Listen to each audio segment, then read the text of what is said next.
and I am CeX Man here for Donald Mackerel Gaming's Halloween Spooktacular with me pickups. More PS2 titles, and don't worry, this isn't like not with the PS1 one where I missed a title and I was like, oh. This is literally just to make it 8 pickups, and I didn't want the videos to be too long, so I split my PS2 titles into 2 videos, if you know what I mean. Yeah, more PS2 titles. Some of them probably crowbarring in to the creepy section. They shouldn't really be here, but there's enough there for me to go, yeah, we can get away with calling them a Halloween title. All right, the first one is definitely one of those ones, and anybody who's been watching me stuff will know that I've tried to pick this game up a couple of times and I've failed. It just looks really interesting, and the the cutscenes are what made me want to buy it. They just they look so bad, so awfully acted. But the actual concept of the game, to me, is quite creepy. I can't give it away. Go and look at some videos of it. But it's Space Invaders. It's, what's it called? Space Invaders Invasion Day. So, yeah, it's Space Invaders, like aliens invading. You know, on the original Space Invaders, all you see is bob, bob, bob, bob, bob, bob, as these things come along. It doesn't really give you much of a story, does it? Other than there's things coming down from the sky. This, no, they've got to Earth. They're like coming towards you, and it's. I don't want to give it away. It's not just aliens. It's not just aliens that you're fighting, or rather, it is. But it's God, I don't want to give it away. It looks terrible. It looks so bad. But the concept of it for me is quite freaky and something I would enjoy. So yeah, Space Invaders Invasion Day. Finally managed to pick that up. It cost me £8. £8 for a bad game. Every time I picked it up at a bargain, they never sent it, or they made excuses and all that. Oh, it's got lost in the post, has it? Well, give me blooming money back then. Paid £8, turned up. So yeah, at least I've got it now. Right, on to the next game. This game, I can't remember what came first, this or Resident Evil 4, but the viewpoint was very similar.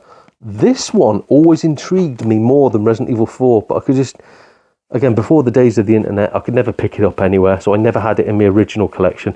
And since trying to build a collection back up again, this one seemed to have like held its value better than Resident Evil 4. I can't remember what I paid for it, but it wasn't blooming cheap. It's Cold Fear. So yeah, basically like they're not zombies, I don't think. More like infected people on a boat, and there's like loads of yeah, it's not just water. There's like fire physics and wind physics, and like as the boat's rocking from side to side, you can get knocked off the side of the boat and die. But of course, as you're swaying backwards and forwards, it affects your aim. I've never played it. It looks terrifying. It looks absolutely for me. It looks absolutely terrifying. It is an 18 as well, so yeah, oh, what? And it includes Marilyn Manson's single, Use Your Fist and Not Your Mouth. Is he talking about his bumhole? I don't know. I'm going to make this an adults-only video, so I can say that. Marilyn Manson probably talking about getting I don't know. Yeah, Cold Fear for the PS2. Oh, again, I really want to play that one, but I know it's going to scare the life out of me, which again I suppose is half the reason why I wanted to play it. So we just mentioned Resident Evil 4.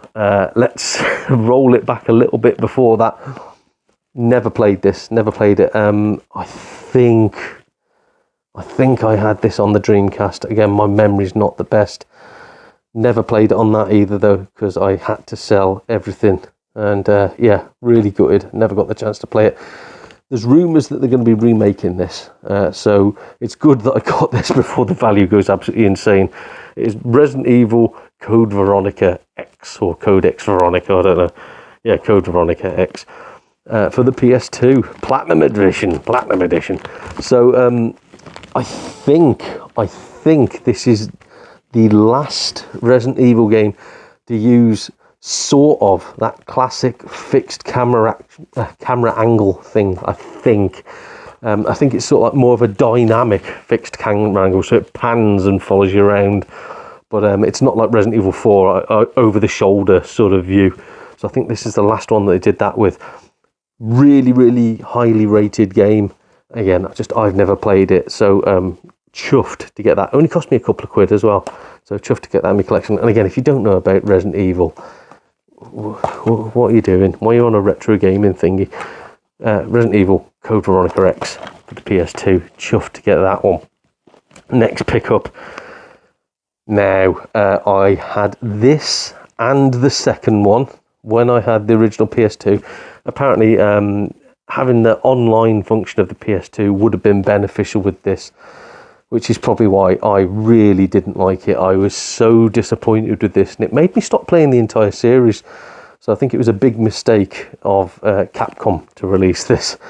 It's Resident Evil Outbreak. Quite pricey. Cost me about 15 quid.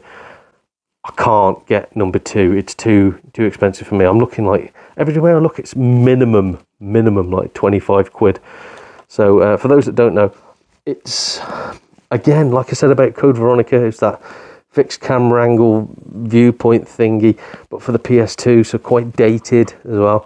But also you control a team. There's like a team of people, and you select a character, and it's about sort of getting teamwork from your friends. You have to press buttons and control them to make them help you.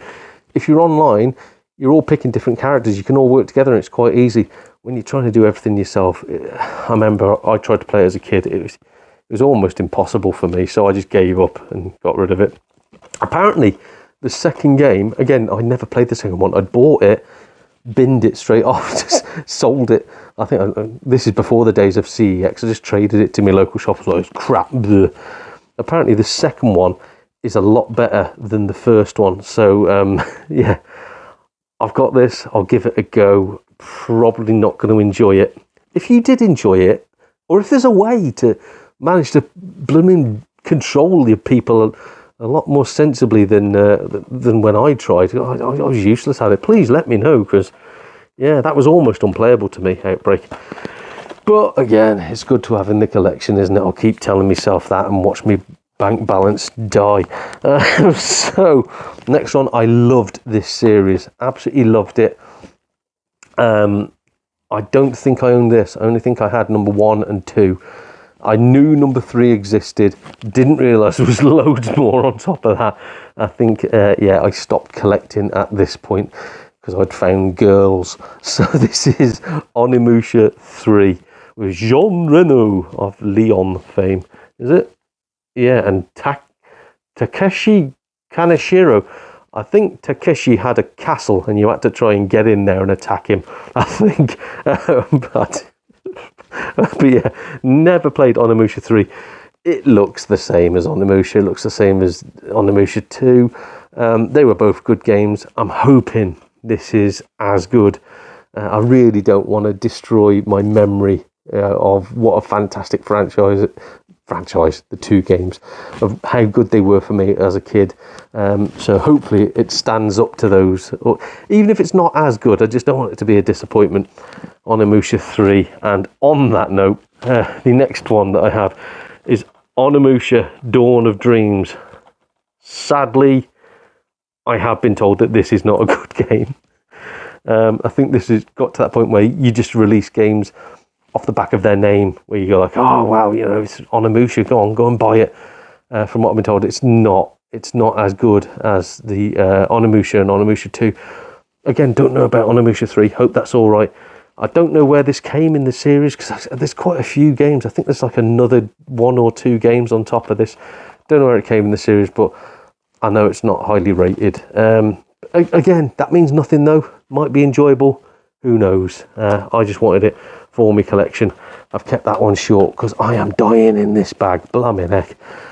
I need another break. So that's my little collection. Again, the one that I'm looking forward to the most is Cold Fear. That's the one that I really, really, really want to play. And bizarrely, the Space Invaders Invasion Day. That I'm so geared up to play it because it looks so terrible. These are the best ones. The ones where you go, they look awful. They can't lose. They cannot lose, because they're either going to be an awful game and I'm going to go, ha, ha, ha, ha, look how bad that is, I knew I was right. Or I'm going to go, do you know what? That's actually a really fun game. So, and again, for 8 quid, yeah, 2 pints is 8 quid, isn't it? Well, and that's in a good pub.